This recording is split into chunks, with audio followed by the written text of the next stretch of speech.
Hey folks, and welcome back to the Inside the Mix podcast. In this episode, I'm very excited to welcome our guest today, Daniel Barton, aka Heartbeat Hero. So Heartbeat Hero is a Dutch synthwave artist that was raised in the United States.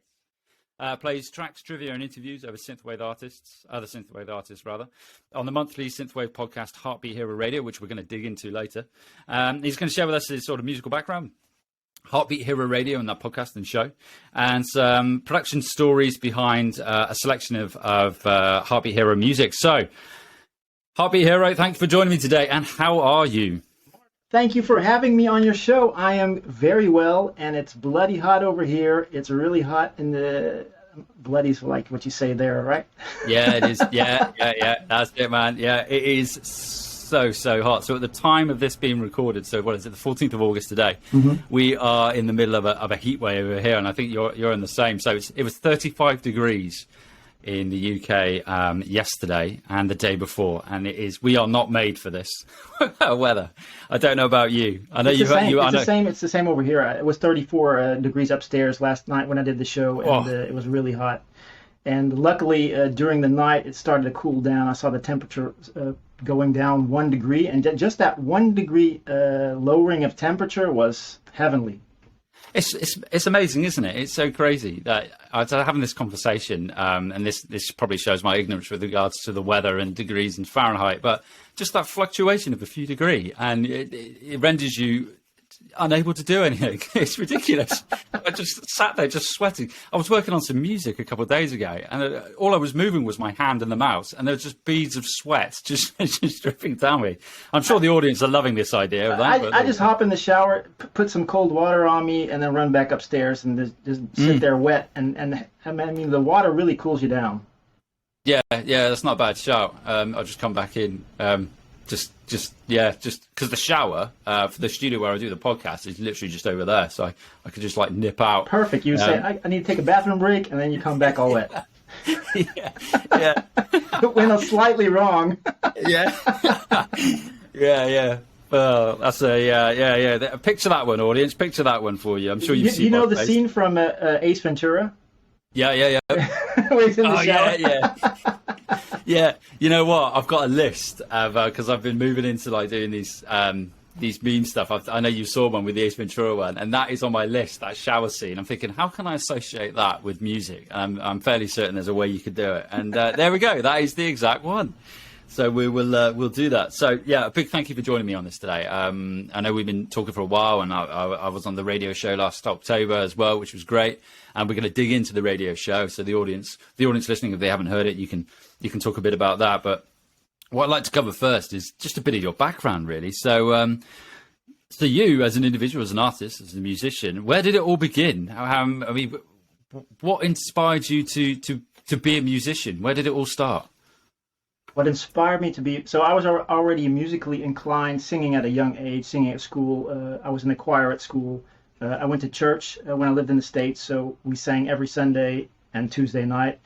I don't go to church anymore, but there were good feelings associated with that. So always into the music, but really actually in 1994, I met a friend of mine, and he had an Amiga 500. And he showed me how to create electronic music on that. They were like just chip tunes, really basic stuff. But that opened a whole new world for me. And from there, it just kept on evolving. So for many years, I've been now busy. And let's see, in 2010, I started posting to Soundcloud. So that's when I really started pushing the music out. So it's 2010, because I was on your Spotify, and I saw on there that I think the first release on Spotify was 2018. Yeah. If I'm correct. Yeah, in 2017, I got added to one of my tracks when I first started creating synthwave. Got added to a top 10 list. Yeah, and that's when I was getting traction through the synthwave community, and that's when it started growing. I see. So you've been doing it for quite a while then, back to 2010. I mean, 12 years. Yeah, 12 years in the game. Yeah, fair play. So you mentioned now about the Amiga sound station. So that's how you sort of got into the electronic side of things. So with regards to actual existing music, was there an artist, album, or song that really sort of like inspired you? Well, I wanted to be the Prodigy. The Prodigy was it for me at that time. Yeah. I was watching their music videos on MTV. What happened Yep. to the music? Yeah. And I had a house party with a friend when it was my birthday. We were playing Prodigy the whole night with all the lights and the smoke and just going insane and moving like everything's in slow motion because you had the flashing lights. Hmm. Yeah, that's where it all started. Amazing. Have you ever seen them live? No, I wish I would have been able to see them live, but I never have. No. Yeah, I was lucky enough to see them at Download. Wow. Ooh, 2009 or 2008. Oh, mate. How close were you? I'm one of those. stage? I stood at the back, mate. I'm too old to go near the front now. I stand at the sides or at the back. So Yeah. how long was it ago? When was the date? What It year? it was either 2008 or 2009. Okay. Yeah. Yeah. Yeah. You weren't that young yet. Yeah. No, You were how kind was of I in then? between. Yeah. Those were my glorious days of Download Festival. I went for like a string of years in a row, and then that was it. Then, but yeah, I'm at gigs. I stand at the side and watch watch what they're doing. At the front, mate. I'll be there for a bit, and I went to Rammstein in July. I think. yeah.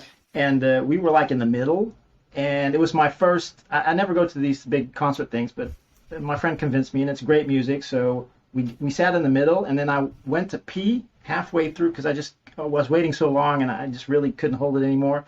And once I went out to pee, I did not want to go back, so I also stood on the sidelines. I'll just watch it from here. Yeah. I couldn't see anything from the middle either. Ramstein, I bet that was a good gig though. What's the live show like? The pyrotechnics and everything that Yeah, the goes pyro with it. is amazing, Heard amazing. this, You can feel the heat even from back. Mm. Yeah. Yeah, I've done that many times. I've been to loads of gigs where I say at the front, I'm sort of like in the middle as you were, and then I go to the toilet and I look down and I'm like, no, I don't really want to go back down there. I'm just going to stay at the back and then wait for my mates to come out. We went to the middle first, and then I laid down and fell asleep actually for like an hour. But then people were like packing, so I had to stand up. Otherwise, they would stand on me probably. Fell asleep before Ramstein came on. I suppose you were Yeah, there because early. we were there at 3 o'clock in the afternoon, and they started at 8:30. So Did they not have a support act? I'm assuming they didn't. If you were yes, asleep. it was two female women playing wonderfully beautiful piano music. But I mean, that's just not cutting it before Rammstein. They were playing the covers of the tracks of Rammstein. Oh, So soft and serene. yeah. Oh wow, that's an interesting one. Yeah.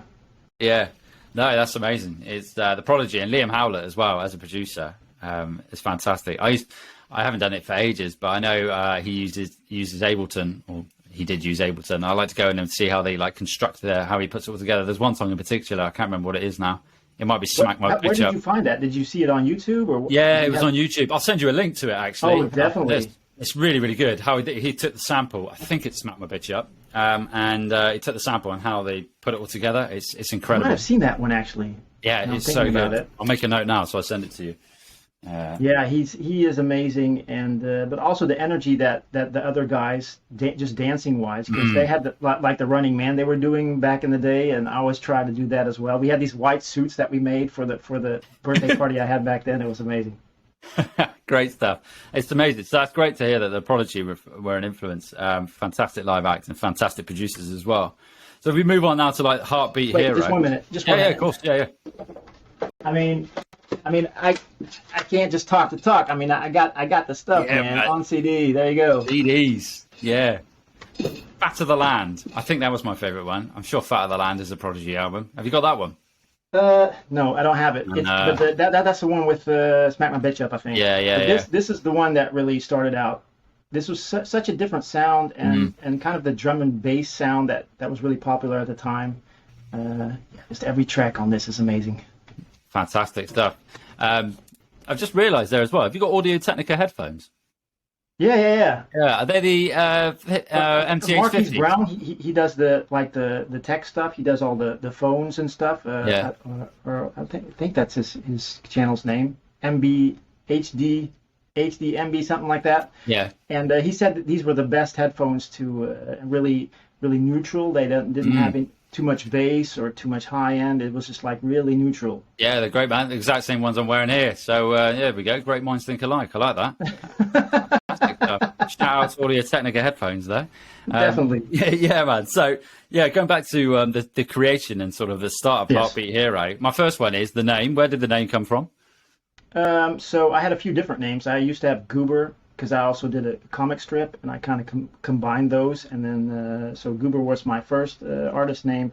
Then I went to Alien 7 just because it sounded more futuristic and stuff. But then I found out someone else had Alien 7 but written out in full words. So I thought up a new one, and I was thinking, well, Heartbeat sounded really cool because you had the beat and the heart, the love for the music, and I'm really into the Avengers and all kinds of superheroes. So Hero, added slapping Hero to the back end of that just was perfect, and it was free. The domain name was free. A lot nice. of the social media things were free for that, which is very important when you pick a name.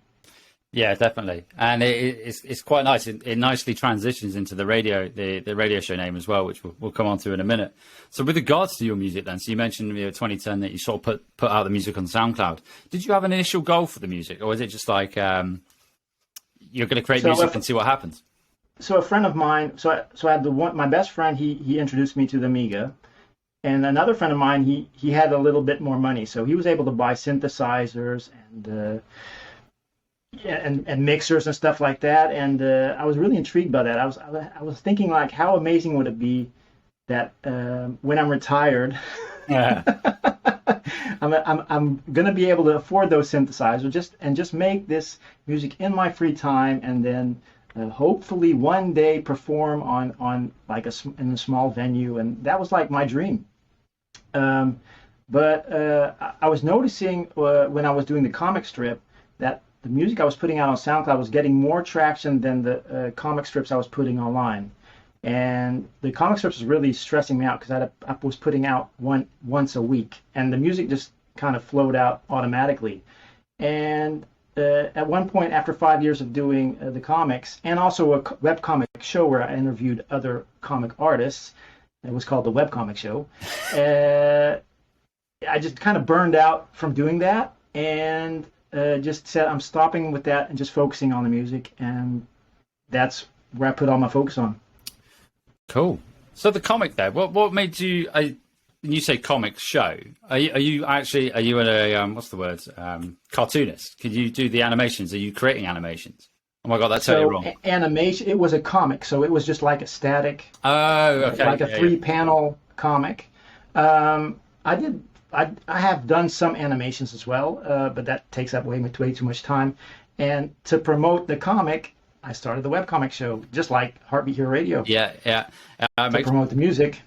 It makes sense. It's one of the strategies. Kind of like Inside the Mix was born, really, because I like music, promote music. So yeah, it makes total sense. And I like that you picked what you're interested in. We maybe can go into that more. Yeah. But if you want to start a podcast, make sure you do it what you're interested in, because if you don't have the love and the passion for it, it's not gonna be able to continue on a long-term basis. 100%, mate, 100%. Because there are going to be times where your enthusiasm fluctuates, and if you're not interested in it, and you're in one of those troughs where you haven't got that motivation, you're setting yourself up to fail, really. And this kind of segues nicely into the next part, which is tell our audience about Heartbeat Hero Radio. So just give a description of it, and then we'll dig into how it all runs and whatnot. Yeah, so Heartbeat Hero Radio is a podcast, but also a live streaming show on Twitch, twitch.tv/heartbeathero, and it's once a month because my schedule. I wanted a schedule where I had at least three weekends with my family. That I wasn't doing only this podcast and losing being in touch with my family, and having the freedom of planning the podcast also on dates that are available for me. And let's see, I kind of lost track of thought there. So, I started 3 years ago. It was just at that moment an audio podcast. I was just planning on putting it on SoundCloud. Actually, me being 10 years on SoundCloud and finally achieving a certain threshold, they they invited me. What was that? Oh, I can't remember what it was exactly, but oh no, that's something else. That's a repost. I'll talk more about that later, where you can actually publish tracks. So at one point, my SoundCloud was filled up. You have like a maximum amount of minutes you can put your music on. And once I reached that amount, I had to pay money to put my music on SoundCloud. But upgrading meant I could put a full podcast onto SoundCloud. Mm-hmm.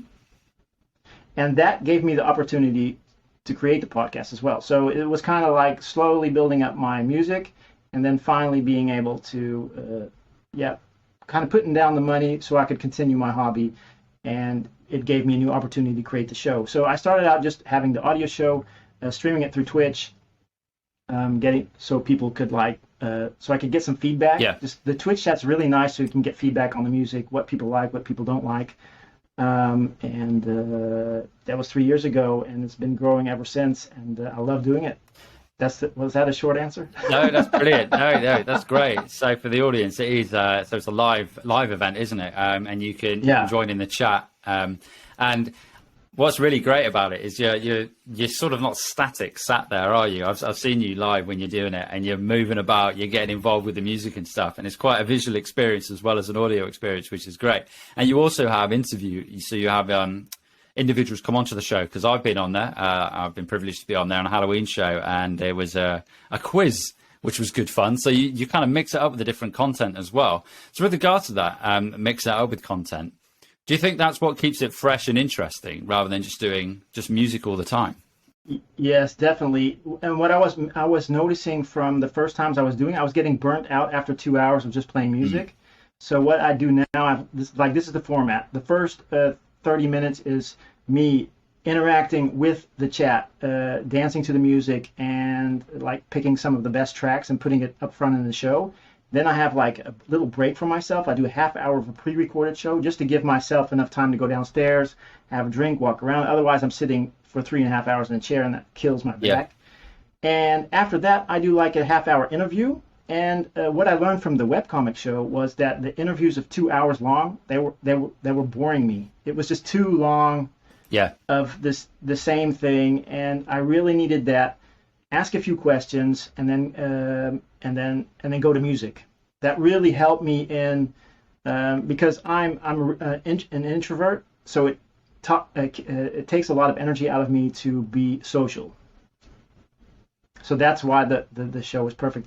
So, and after the interview, we go straight to the trivia, which is about an hour, and we change it up a bit because we have 80s, 90s, zeros, and tens questions. We also have a pub quiz question. I'm constantly changing it up, making it better, and then I do another hour of music, and then we all chat backstage. So people that are in the chat can actually come and join in if they're not afraid to, because a lot of people are introverts and don't want to interact with other human beings. Yeah, it takes a lot out of you, doesn't it? I mean, I've come to realize that, and it was a few months ago I started diving in and thought, you know what, I'm just going to have to embrace it now and just put my face out there and then see what happens. Now I do like Instagram lives and stuff, and are you introverted as well? Or I don't. Are you kind of in between? I think I'm kind of in between. You know, I come in a group.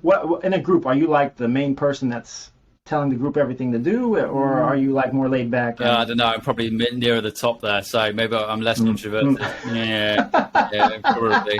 I mean, I've been in a band and playing live and standing at the front with the guitar and having people. Yeah, maybe that's played up. Yeah, probably the opposite way then. But I see you do kind of relate to the introvert. Is that where's that coming from? Because I can't see it in your face. Yeah, I don't know. I think there's always, maybe it's a case of like, it's one of those ones where you put yourself out there as a way of, I don't know, maybe it's shielding as long as you're in control, I think. Yeah, I think that's probably what it is. I think there is an element of that, and I think that comes out in, this kind of relates quite well to this. So Google, this is a slight tangent, but they have, for whatever reason, suspended my account on Friday, and I don't know why. So this is my business account because it didn't meet their guidelines. And I emailed appealing it, but it's out of my control. And I find that extremely frustrating that there is nothing that I can do about that. Yeah. So when these things happen, if that is linked to being an introvert, then I would say yes, certainly. When something is out of my control, or I don't know, a piece of software doesn't work, or something along those lines, something out of my control, I find that extremely frustrating, and I want to find a way to fix it rather than just sit there and.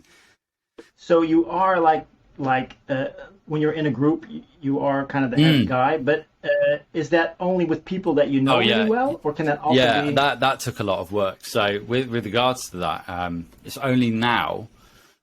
I think if you would have spoken to me sort of like 10, 15 years ago, if I was in a group of people, I probably wouldn't have said a great deal. I would have let somebody else. Yeah. And also, in those situations where you go somewhere new, or you meet a new group of people, or I don't know, a new job or something, and it gets to that lunchtime or dinner time, and then people are sat at tables, and then you don't know anyone, and it's that, okay, I need to like join a group here, or I'm going to be sat on my own. Probably 10, 15 years ago, I would have probably just sat on my own. But now I think it's taken a lot out of me to do it, but I'm more inclined to go over and say, hey, do you mind if I take a seat with you guys, or where are you going for lunch?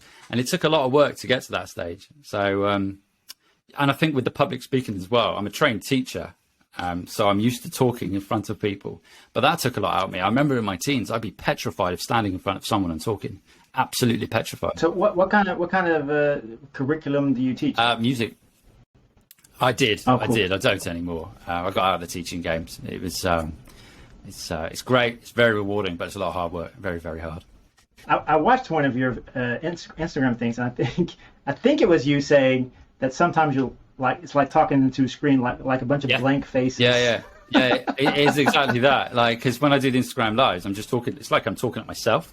But a lot of the time, it's like that when you're teaching. They just kind of look at you like that, because they probably had another 4 hours worth of someone just talking at them, but it's an interesting topic, isn't it?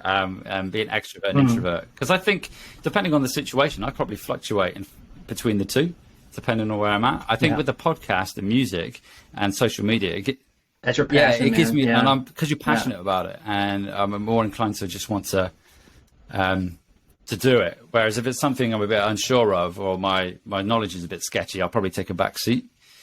What about yourself in social situations? If you're in a group of people, do you find yourself the instigator, or? So I'm not good if there are a lot of alpha male figures, that's not going to work for me, because I generally don't gel well with them. But I can connect with people really quickly because I've moved so much. So I'm really good at adapting to new situations. Yes, I think that's a fantastic point. Because it probably much like that. So you mentioned there about moving. I was pretty much static in my hometown for about my mid-20s, and I moved to different cities and got to meet different people. And only having done that now, I'm more inclined to actually reach out and start talking to people that I don't know. So that definitely does help. What about with regards to, like, slight tangent now, we'll come back to the radio show in a minute, with regards to like the online synthwave community. Do you find that helps as well? Because people are extremely helpful, supportive, and talkative. And I talk to a new person almost every other day about music. That's exactly what I wanted to add. People are really appreciative and kind, and not everybody in the scene, but generally speaking, most people are really kind. And we're all out to do the same thing, is create more awareness for our music. And it's just one big goal for us all. Yeah. And the Heartbeat Hero radio show certainly helps you with regards to your music. So you mentioned off air that you've almost hit 500,000 streams on SoundCloud. Yes, I'm 18,000 off. Should be hitting that number in November, and it's like a really big deal. I mean, 500,000. It's a great number. That in 3 years, that is good going, man. No, but it's not 3 years. I've been posting since 2010, and I had zero views, and I was like ecstatic, over the wall happy if I got 100 views on one track, and it took me forever to get over that hump. And once I got over 1,000, I was really happy, and now it's 500,000. I mean, in between, it didn't even matter anymore. Yeah. When you release on SoundCloud now, do you have like an average? Do you have an expected number of streams that you would hit with a release? Well, I definitely have disappointments. Yeah, I have that as well.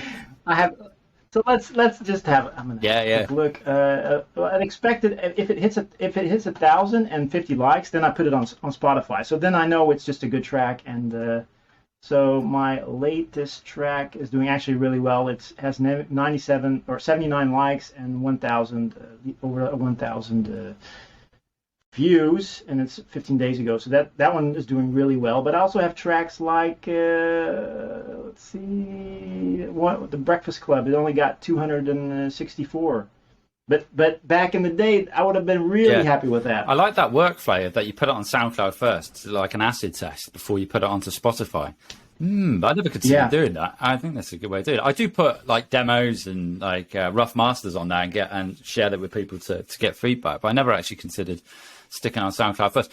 Do you think though, with regard, I don't know how the SoundCloud algorithm works. Do you think that if you, is there potential that you could have a really good song, but because SoundCloud's algorithms not picked it up, do you think there's potential you could miss out on putting it on other platforms?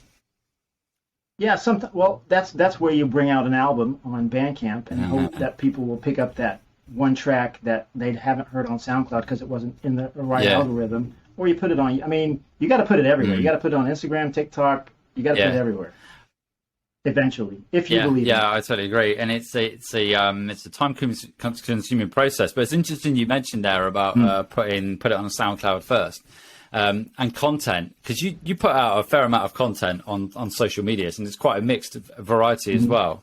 And I don't know if you've experienced this, but this is one of my bugbears with social medias a bit. So I put something out on YouTube, for example, and I might get a few hundred views, but I put something out. I put a post out yesterday, and it's just like a music meme, and it got about 800 views within the first hour, which is the frustrating part of it.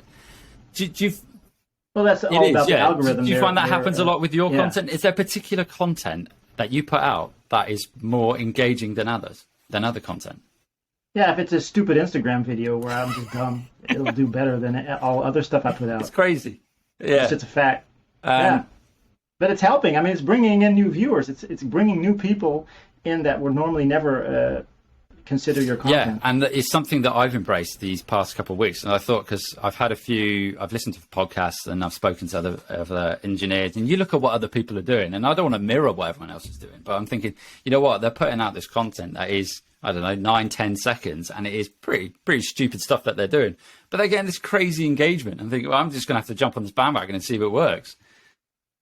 I mean, we're all human, and we just want to see human things from each other, because if we're only hearing the music, that's not, for me, it's not fun, and you just want to see the human side of somebody sometimes. It doesn't work for everybody, because some people just want to stay in the darkness, don't show their face. I mean, that's like a whole different niche thing you can do, but I choose just to be out there and use my personality to try to get people in. Do you think it's incredibly hard then? Like, if you're, I don't know about you, but if you're scrolling through social media, I try not to do it too much because I find it's a time suck.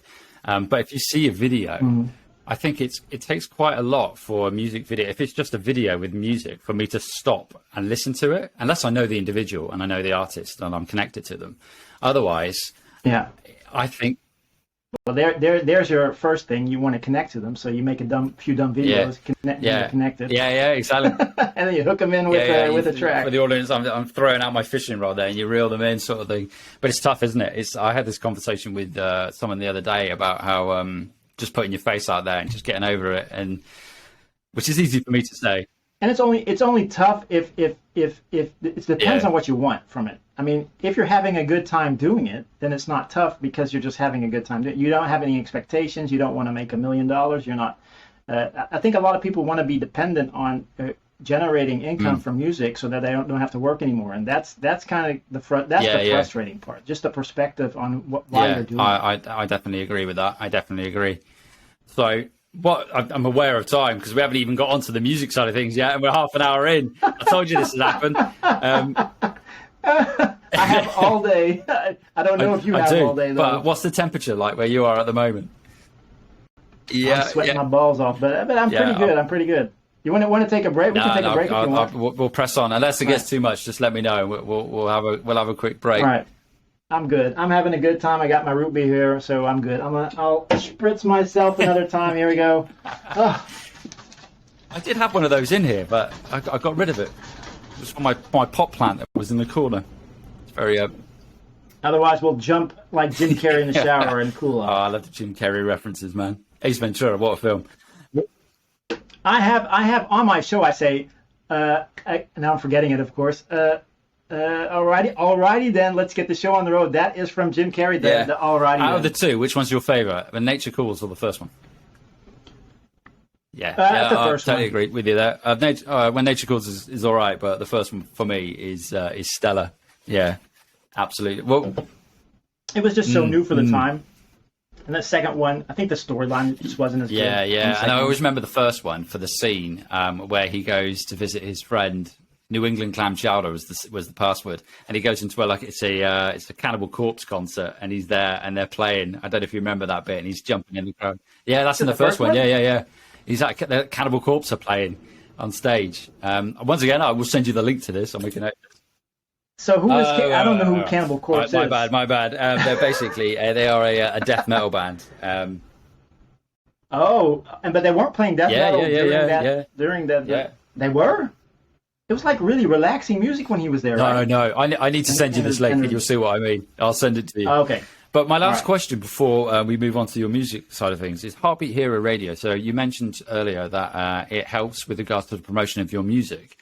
Can you tell us a bit more about that and the impact it's had on your music itself and the releases that you've put out?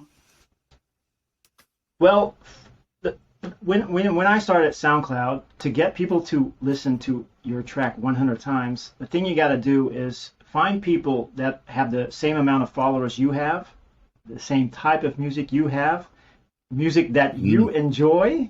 So those three things are really key. And then ask them after you've listened to their music and commented on their music with positive feedback, ask them if they'll listen to your track. Because if you listen to their music, you give them negative feedback, I can 100% tell you they're going to have negative feedback for you as well. And that's the way I kind of started building it up. And now, because of the show, it works for me. So I play other people's music. I contact them behind the scenes on Instagram or Twitter and tell them that I've played their track. Because a lot of times I've asked them if I can play their track, and then they just forget about it. And then I ask them if they would please listen to the show. And then they listen to the show. They really enjoy it. And then they promote the show by reposting it. That just is accelerating the growth of it. Plus the fact I already was on SoundCloud for 10 years, so I'm pretty much in that algorithm. So every time I release a show, it gets put into the uploads. That's a 3-day algorithm where they really promote your show. And if it gets in there, then the number always goes up above 800. I think, yeah. For me. How long SoundCloud? It's just putting you on the spot. I don't know if you know, but how long has it been a platform? How long has it existed? Were you there during this? Yeah, I think 2005, 2003, something. But I didn't use it back then. It was too complicated. I'm like, oh, you got to comment on the specific spot and what? And I have to log in. I'm like, I don't want that. Yeah. I'm like that. Anything that, as soon as there are too many sort of like brick walls in place, I'm like, nah, this needs to be more. Until you start seeing the what can work for you, and then it starts out. And you had to pay for it to be like a podcast. So that kept me off the podcast part. Would you say then that SoundCloud is your most successful platform? Yeah. Definitely. On your Spotify, which we'll come on to music in a minute, I can see it. It's sort of, you got the thousands of listens on various songs, but yeah, SoundCloud. And do you find with interaction with other people on SoundCloud, do you get a lot of that as well? I mean, it's quite, I mean, to be honest, I don't spend a great deal of time on there, other than listening to when people send me links, etc., and listen to, but do you find do you get much interaction with other people? I'm assuming you do, because you... Well, only people that I ask to promote, and I am following some people that repost a lot of synthwave, and they seem to keep on coming back to my channel and reposting my stuff. So in that sense, they are. But putting a comment down is like pretty much of a time commitment. People are pretty committed if they want to comment on your tracks. So before we move on to music, my final question then is: you mentioned about if you're going to start a radio show or podcast. You mentioned about being interested and passionate about what it is you are talking about. What other recommendations would you have for someone who's going to start out in this game of ours? Here we go. Love this. Here we go. So finding the time, make sure you have somewhat of a consistent schedule, even if it's only once a year. People love what they can trust, and they will become loyal if you do it that way. We talked about this already. Enjoy the process. If you don't have have any fun, it turns into a job, and you just got to make sure you're enjoying what you're playing on the podcast, who you're interviewing, and just figure out what works for you. If you're finding the interviews boring like I did, just shorten them up and find people you're interested in. That really helps. Push through the technical difficulties, because the first show will always have errors, and make sure you don't put yourself down for making errors, because everybody makes mistakes. I make mistakes. Each show will have problems. You just got to push yourself and get better each time. And I mean, if everybody gets better. That's what I'm really seeing on all the podcasts. I play people's tracks, but they're not promoting me. Sometimes I feel like I'm playing all these people's tracks and they're not promoting me back. I mean, that's okay. The question is, did you like the track, or did you play it because of the promotion? Because if you didn't, just don't play that track anymore, or give them the benefit of a doubt that they're having a rough time in life and just don't have the time to repost it. Also, if nobody's submitting tracks, you can get on the Facebook group of the Synthwave Facebook group and just ask people to do a post ask people to submit for your show, and make sure you put it on all your social medias. If your show is not growing, then you are forgetting to market it. If you're not posting it on all social media platforms, no one will know about it. And then as the final one is, I don't want to market my show. Some people just don't want to do that. The reality is, if you don't market it, then nobody will know about it. And if you don't care about how many people listen to it, then just embrace that and do whatever you like. You got total freedom. I mean, that's also very amazing. Fantastic. I like all those points. I think the marketing one's key there. Like, if it's the whole, like, if a tree falls in the woods, is anyone going to hear it? You know, like, if you don't market it, how is anyone going to know that you exist? What is your market? I know you mentioned there about being on various different platforms. Is there one sort of, I'm assuming you mean social media, is there one platform in particular that you find most effective to reaching an audience? So I have a whole thing about marketing. Here we go. Music. This is brilliant. Crack on. All right. So social media is the key. All the social media: Twitter, TikTok, Instagram, Facebook, YouTube, LinkedIn, Discord, SoundCloud, Mixcloud. No rock should be unturned in promoting your music for free. So, and also start a podcast like this one. Just talk about what you love. Share the music with everyone you know, friends, family, people who follow you. Ask them to listen to your music and ignore the people that do not like your work. Only be interested in people that like your work. Have no expectations of anyone. You will not know who will like your work. If you feel one of your tracks is getting some traction, focus all your effort in promoting that one track. If you're on SoundCloud, ask other artists. We talked about this already, similar to you, if they would like to listen to your track. And the same goes for Twitter and Instagram post. Listen to the music, comment on it, make sure you like it, and don't tell them you hate it or give them negative feedback. Also, make a cool video. Use a bit of money to do ads. This will get some people who have never heard your work before to do it. Don't expect instant results, because these are tiny seeds that you're planting. And you might not be planting them in the right season. Learn what is the right season through trial and error. Now, go back to the people that like your work and ignore the people who not. Stop trying to get approval from people who you look up to. Embrace your fans, whoever they are. And the more important tip is be kind, because you never know what somebody's going through. Fantastic stuff. What I really like there is what you said there about planting seeds, right? So you're planting seeds, and I use this analogy all the time, and those seeds are going to grow as time progresses. But what I hadn't considered is the season, which I really liked what you said there. So you can plant a seed, but it is at the correct season, which I think is fantastic. Yeah. Have you got an example? This is put you on the spot here. An example where you've planted the seed in the wrong season? No, that of course. I've been strategizing about this for years. So December, never release anything in December. Everybody's on holiday. Everybody's buying their Christmas presents. Don't do December, and actually don't do June or July, because everybody's on vacation. August is also pretty dangerous. So start in September. April's a great month. Everybody's working, getting into the normal grooves. They have a lot of time to listen. You can just see on my SoundCloud charts, December's down, January, February starts going up. April's like a perfect point, and then it goes down again for the vacation period, and then starts up back up. You'll also see this in series that are on TV. They only do series around September, October, November, and then they stop the season, and it starts back up again around February, March, April. So it's like a global season that you can promote your stuff. The only thing is, if you're really small, you can use the seasons to your advantage, because big people post at the right time in season. But if you're small, you might get that little bit of traction when the big people aren't promoting their So stuff. you're sort of making, while they're away from the scene, you're sort of making hay while the sun's shining. Yeah.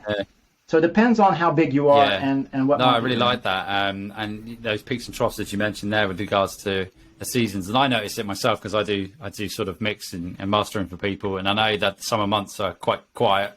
And leading up to the summer, I was very busy, and it's tailed off a bit. And fingers crossed, it picks up a bit after the summer. But no, I've noticed that myself. And another thing I want to dig into from what you've said there is about advertising. Now, advertising is a tricky one. Yeah. I do a bit of advertising. Admittedly, at the moment, the only advertising I do is retargeting on Facebook using the Facebook Pixel. So it's very low cost. But what? I suppose it's quite a difficult question to answer. But what advertising strategies have you used that have been successful? So I'm not advertising anymore because it takes a lot of time to do the advertising, because you actually need to market a track to different. Let's say you have different markets and you have to try out. The best way to advertise is advertise to each market differently. So I don't know a good example because I haven't been busy with advertising, but I have tried it. I just put it on like Facebook, and then I paid like, I don't know, 20 euros or something, and then just try to get people to my Bandcamp just to get more people in. But I'm not really big into putting a lot of money in because I don't have a lot of money to put in. But I know it does work. Where I would probably put my money in now is YouTube Shorts. I would probably advertise on that because that's really growing, and they're putting the algorithm is giving a lot of people a lot of chances in that spectrum. Yeah, I would agree with that, and I've benefited from the YouTube algorithm with Shorts. It's very hit or miss. Sometimes I'll get like 2 or 3 views and then a load of dislikes. I get a lot of dislikes actually on YouTube. I don't really get that on other platforms. So yeah. Just ignore them. Ignore that. Just focus on the Someone likes. just commented on one of them the other day with what? Not even with a question mark at the end. And I was going to correct the grammar, but I thought, no, I'll just leave it. So I just responded with where. I know. I Give them a time I rose day, to it man. a bit. Just, they're just hooking But you going in, back man. to what you said about Shorts, I've experienced success with that. Like I mentioned earlier. It's currently the best way to market music. Like the post I put out yesterday, 800 views. I put one out the day before, and it got 1,200 views. And it's 10 seconds. And it was the Ace Ventura one, the one about the playlist. Yeah. 1,200 views. Yeah. And I remember putting out a music video earlier in the year, and I don't think that video's got that many views. So Shorts, for the audience listening, definitely investigate. I know time is a precious commodity, but if you've got a bit of time, I'd definitely have a look into Shorts, because it's and I've seen people, because I put a link in there to the podcast, and then people jumping over to and listening to the podcast. So no, all really, really, really good stuff. What I want to dig into a bit more now is the actual music. So the music that you release. So you've recently released an album called Warped Metal. Being a metalhead myself, I was immediately drawn to this. And can you tell all the... Do you have it yet? If you could, I've listened to it. But yeah, that'd be ace. Thank you very much. Yeah. So can you tell the audience a bit about the album itself and what to expect from Warped Metal? Okay, so let me just pull it up real quick. Because it was a bit of a spur of the moment. Like I released, so if I go back a little bit, I've released 5 or 6 albums, I think, synthwave albums, and I used to just do one a year. So the first one I released was, I think, 10 tracks, and then the second one was 22. And I'm like, this is way too much. So I split up the next year with a lighter side synthwave and a darker synthwave. And I did that the year after that as well, but it felt like the dark synth wasn't getting enough traction on Bandcamp and on the Spotify. So I kind of held off on releasing any dark tracks. And then I met this guy, Marc Delight, who has a Twitch podcast, who I interviewed yesterday. And he was like, yeah, you sent me 3 songs, but they're not on Bandcamp. So I'm like, okay, well, I could put those 3 on Bandcamp and have some remixes that I can put on. And this track didn't do too well, but it is dark synth. So all those tracks and some collaborations I got were put in there. So there are also a lot of tracks that are on other albums, but they didn't get at the time of day because they were like too far into the other albums. A lot of collaborations. We Are Yeah. Magonia, I think you know. Yeah, I a pretty big synthwave interviewed band. them I did on a remix episode for 4 of that. the podcast, actually. Mm. Oh wow, they're French. Yeah, They speak pretty good yeah. English, Frank and or- Louis. They're really, really good English. Their music is so good. It's so heavy, and it appeals to my metal Yes. side. I love Yes. it. Yeah. Yes. So people might also wonder why I have a metal side, because I also do pretty light synthwave and dreamy and maybe even romantic. But my best friend is a metalhead, so he's always introducing me to new stuff, and that's why he makes me listen to metal, and I make Got him that listen to synthwave, synergy. and we just Yeah. kind of riff off of that. Yeah, exactly. So We Are Margonia, Hubrid, I don't know if you ever No. heard of him. He's also French, also a really cool artist. I did a remix for him. And I have 1, 2, 3 tracks with Embers. Larry, he was on the show yesterday as well. Larry Mill is a very talented artist, also vocalist, and we created some music which are more rock-oriented synthwave tracks, and it's kind of a combination between Oh, wow. Muse That and sounds great. Depeche Mode. Yeah. So and the Ember stuff is really cool. I also have remix out, which I did. It's more dance synthwave, but also with the metal side. It's called "Folding Space Around Me" by Tidal Cannon. He created the track with Embers, and then I did a remix on that, and it's like really hard hitting. It's a second song on the track. You should definitely check that out. I put out a video on YouTube, which is exploding at the moment. It started out like with 2,000 views. That's like more views than I've ever had on any track. It does have the combination with Transformers, so it's a really popular IP that I used to make that popular. But just the track and the video fit so perfectly. I also collaborated cool. with Ross, aka Sequenza. Yeah. He's an Irishman from Spain. We do more on the electronic side. I feel that Ross has more of a grip of making a track that's more danceable. And I also do enjoy doing remixes for people that hardly have any followers, hoping to get them more exposure. I also feel that there's less pressure if I create a remix for someone that's really big, then I feel more pressure than somebody that's really small, which I can help out more.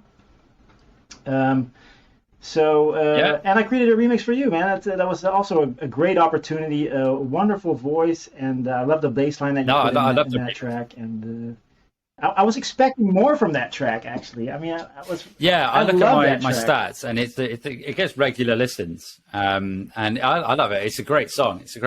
Somebody, I don't know if I ever sent you the link, but somebody created a music video for it. Did I ever send that to you? I might not have done. Please do again. I think I can. That was Marito Guy. Yeah? He does a lot of videos for me, and it was the video clip was from one of the greatest love stories of all time, The Notebook. No, I think it is. It's a very underplayed song, which is a shame. But it's a fantastic remix. And just one more thing on working together with people. I also have my best friend and kids are also featured in my music. The track "Aliens in the Matrix," which is a really dark track, which is also on more metal as well, available on Bandcamp. My best friend does the intro voice. My daughter did the voice-over of Newt, and my son screamed as the high-pitched scream that you can hear in it. So, lately my wife helped me name my latest track, "Never Stop Loving." Yeah, that's a great family effort really on cool. that one there. Brilliant stuff. Yeah. I'm trying that's to amazing. get everybody So, involved. Warped Metal, a lot of remixes. I'm going to come on to the remix side of things in a minute. But a quick question for you is obviously it's a heavier sound. When I listened to the first track, sort of like Gods of Fire, immediately I was thinking like symphonic metal, sort of springs to mind. That was inspired by I can going imagine. to Rammstein. That was made a few nights after that, or something along those lines, where you said that you were writing, or was a comment in the Synthwave family group where you were inspired to write off the back of that, and I can certainly hear it. With regards to your production of synthwave, and then doing, because there are metal guitars, so you've got heavily distorted guitars, and you've got those drums. Were there any challenges you encountered? Is it something that's quite new to you, or is it something that you've been working on for a while with regards to like the metal production? Well, I finally invested in a great plugin called, can you remember what Shredded? Not familiar with it. Shredded, and they have, I think the Jupiter is the one plugin, because they have different guitars. They have the Stratus, they have the, I'm looking at Legacy, what they got, let's see what they got here. Details. It's really boring radio now. I mean, looking for stuff, but it's really important because this, I mean, it feels real. I mean, to an extent. I mean, it's pretty tight, but I can't find it. It's one of the shreddage plugins. So they have like through Contact you can load it up, and then I use that for and literally the rest of the stuff that I use for the track. Did you sort of like adapted quite well? What about the mixing process? Because did you find it was quite easy to do, or was it quite challenging? Because it's a different sonic scape in a way. Yeah, that's one problem I have. I just restart every time. I don't use like a fixed template, and that sometimes can, like, you can have different sonic sounds coming from each different track, and they're not like all on the same level. And it would be better to have everything on the same level, but I'm okay with that. I'm not nitpicky on things. And I think as creators, if we were to that point, because you're quite prolific with your output of releasing music, I think it would stunt. Yeah, they told me to slow down in a few forums. No. But when I was chatting yeah, and I did. I literally did. Really? I've had a lot of stuff I haven't posted. I'm jealous, man. So I'm like, oh, okay, it's summer. I think I was chatting to Zach Vortex. So his interview comes out on Tuesday. But he was saying that he's got releases every month now, leading up until I think it's next February, he said. And he's got it all in the bag, all ready to go. The episode is like a masterclass in marketing, because the guy he's bossing it on Bandcamp. He's absolute wizard on Bandcamp. Oh wow! But once again, I have about 250 tracks on SoundCloud. So yeah, I didn't realize you had that many. That's amazing. Yeah, there's some. You can hear the difference. Yeah. I'm going to dive in and have a listen, and it'd be interesting to hear. You see the progression. So. Yeah. What I want to do is, just before we because I'm aware of time again, wrap things up, I just want to touch on the remix side of things. So you mentioned now about the We Are Magonia remix that you did, and you've done a remix for myself. You worked with Sequenza as well. Yeah. Sequenza's done a remix for me, which was amazing, like the Italo Disco remix. How do you find it? Do you approach them? Do they approach you? Sequenza was helping me out. He was like, yeah, I'll make a remix for you. Help me out so much with the webcomic show. I'll make a remix for you. And that's how that went down. And then it worked out, and it was a good result. So we continue making music. The same goes with Embers. I think I heard one of his tracks on SoundCloud. I just gave him a message like, I really like a track. I really love to do a remix. Is it possible that you send me the stems? Sometimes people don't respond. I had a whole point about that's going to be royalty splits. Yeah, about the royalty splits. Do we still have time for that? That was going to be my next question. Remixes the and royalty side of things. Yeah.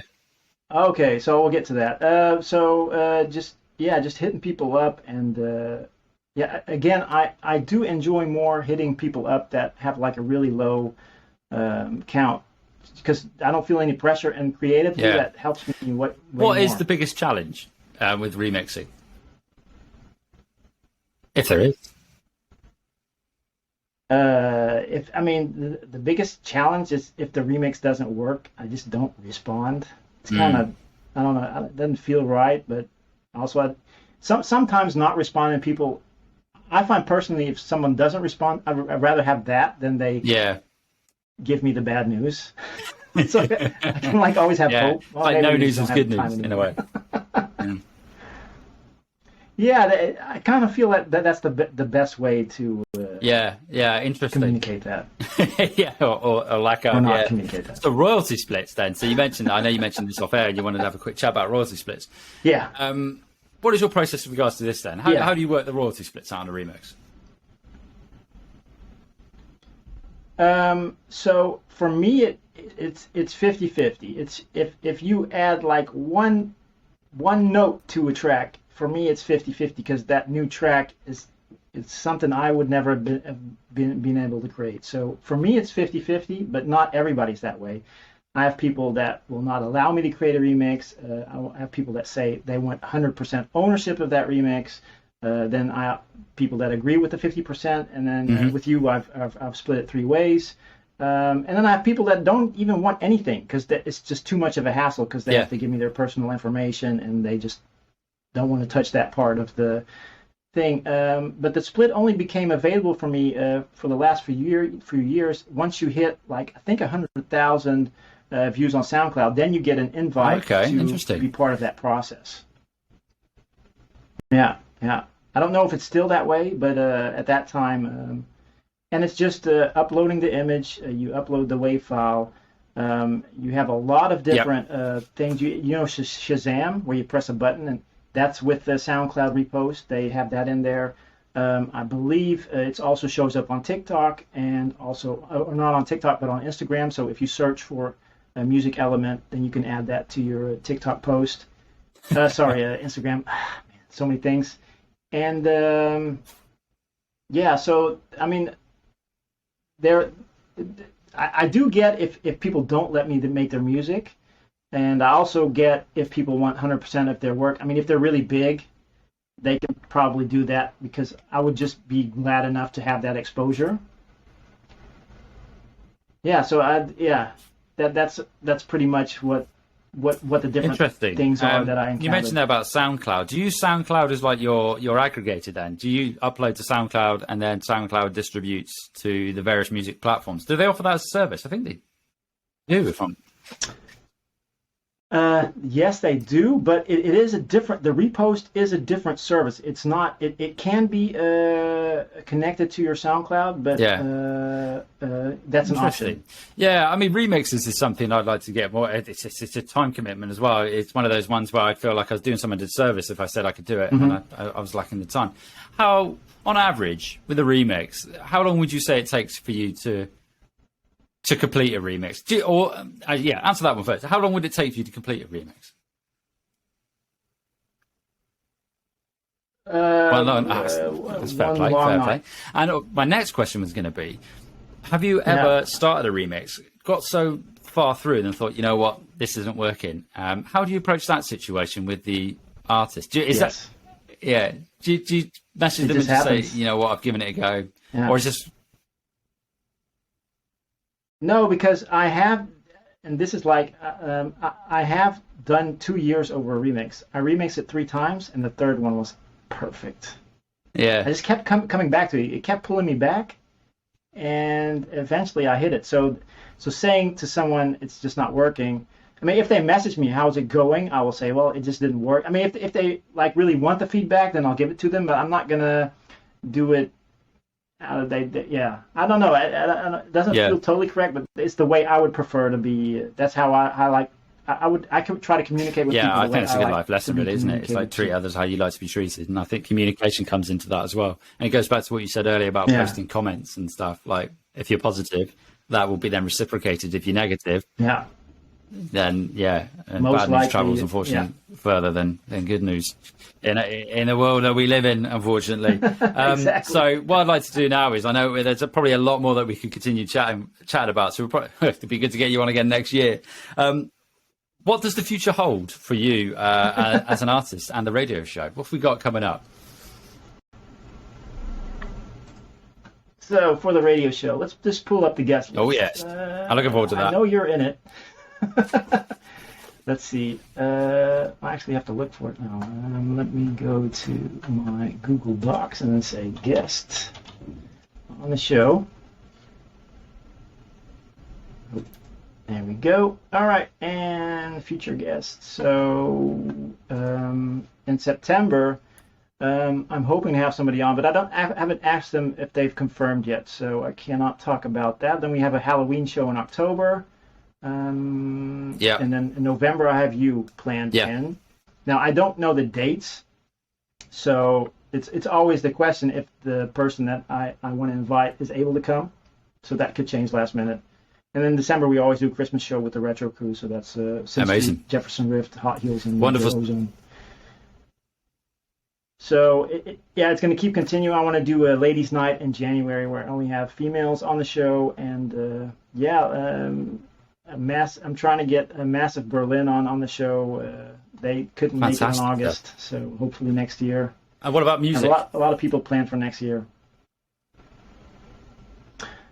Music, I create at least 3 tracks a week, but there's also a lot of crap in there. So once something sounds good, I put it on SoundCloud. You just feel, after this many years, you just feel if it's going to hit or not.